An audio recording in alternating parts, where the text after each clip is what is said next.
SB19, tanging P-pop group na kasama sa K-pop World Festival, mga madam, mga sir, no? Biruin nyo, no? Tanging P-pop group, no, nakasama sa K-pop World Festival. Bukod tanging nag-iisa, no, SB19 lang ang naisama rito, no. Biruin mo yun. So meron silang Lollapalooza etong July 30, no. Tapos Summer Sonic sa August. Tapos ito namang K-pop World Festival, mga madam, mga sir. Balitang balita, no, mainit na balita mula sa TV Patrol, no, Star Patrol Express, no. Okay, mga madam, mga sir, panoorin po natin tong isang nagbabaga at napakagandang balita na to para sa ating mahalimang SB19. Let's go! Narito na ang latest sa showbiz sa ating Star Patrol Express. Hot topic ngayon ang pagkakasama sa listahan ng Kings of P-pop na Bro mo, no, hot topic, no. Mainit na balita nga po. Let's go. Listahan ng Kings of P-pop na SB19 sa isang bigating music K-pop festival at Bigating music festival, no? na SB19 sa isang bigating music K-pop festival Music at K-pop Worldwide Dance Festival. Competition sa Texas, USA. Dance competition din pala, no? K-pop World Festival. Dance competition din pala to. Okay. K-pop Festival at Worldwide Dance Competition sa Texas, USA sa Oktubre. Isa ang mahalima sa nakalista Sa October, mga madam, mga sir, biruin nyo, no? Meron silang Lollapalooza this July 30, no? Tapos August, Summer Sonic.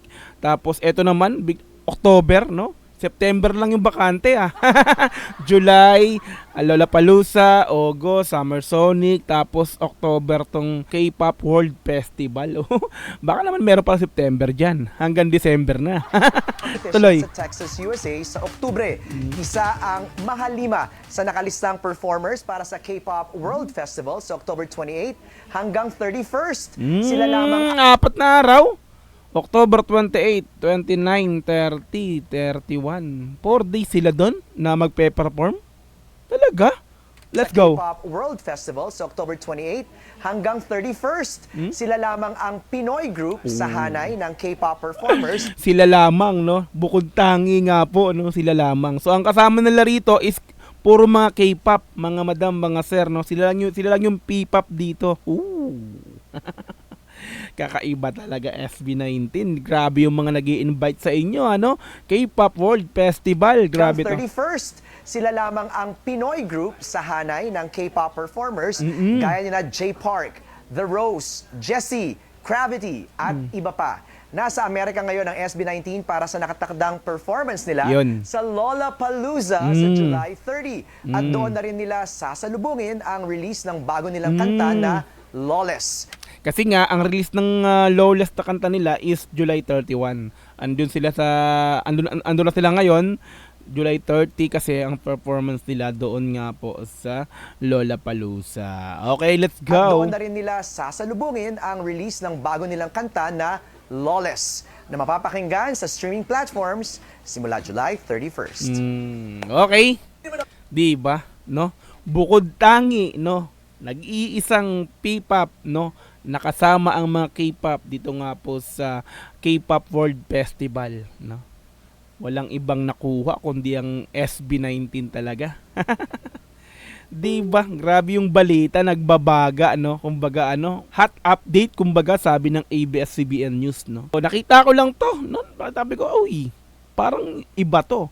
Kasi ang matunog sa akin, yung Lollapalooza, tsaka yung Summer Sonic, This time, eto may dumagdag na naman, no? K-pop World Festival. Diba? August, diba? Tapos yung September, yung pinakang bakante.